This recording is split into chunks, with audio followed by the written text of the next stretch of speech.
La table, l'avenir du gouvernement. C'est un gouvernement qui ne se défile pas, vous dites, c'est un Premier ministre qui ne se défile pas en parlant de vous, mais c'est un Premier ministre qui risque très fortement de tomber dans 4 jours. Qu'est-ce qui vous laisse penser que vous avez une chance d'éviter la chute dans 4 jours? Vous? Peut-être vous? Moi?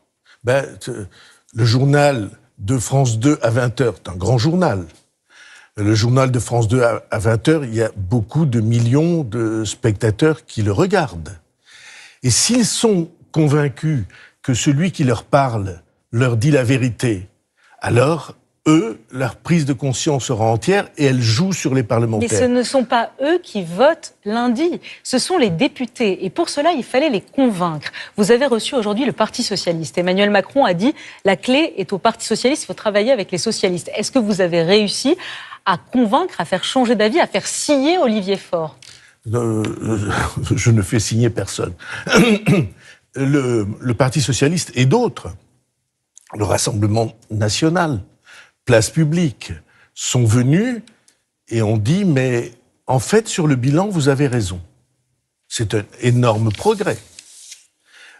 Si nous pouvions nous arrêter à cette phrase, sur le constat, vous avez raison. Après, les forces politiques en question sont venues défendre devant nous, avec courtoisie, sont venues défendre des positions radicalement inverses entre elles. On va s'arrêter une seconde à ça, si vous voulez bien. Le Parti socialiste dit il faut créer 32 milliards d'impôts supplémentaires, en particulier sur les entreprises.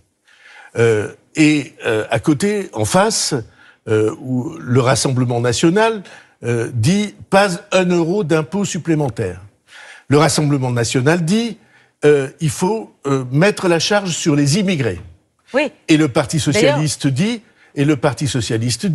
vous avez pris ces jours-ci une décision sur l'aide médicale d'État, oui, c'est-à-dire l'aide médicale réservée aux immigrés en situation irrégulière. Et vous avez enlevé un certain nombre de prestations. C'est la vérité. Oui, c'est la vérité parce que vous vouliez faire un geste en direction du Rassemblement national. Je ne voulais faire aucun geste en direction de personne, madame. Mais alors pourquoi vous avez décidé ça? Excusez-moi, parce que j'essaie de trouver de la justice.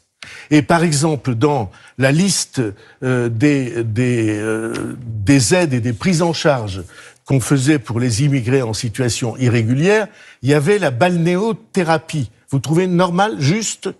Les Français, en tout cas, je suis sûr, ils disent « mais c'est pas possible parce que on ne peut pas donner à des étrangers en situation irrégulière, on peut pas leur donner des avantages qui sont supérieurs aux avantages des Français. » Vous auriez pu avoir cette discussion.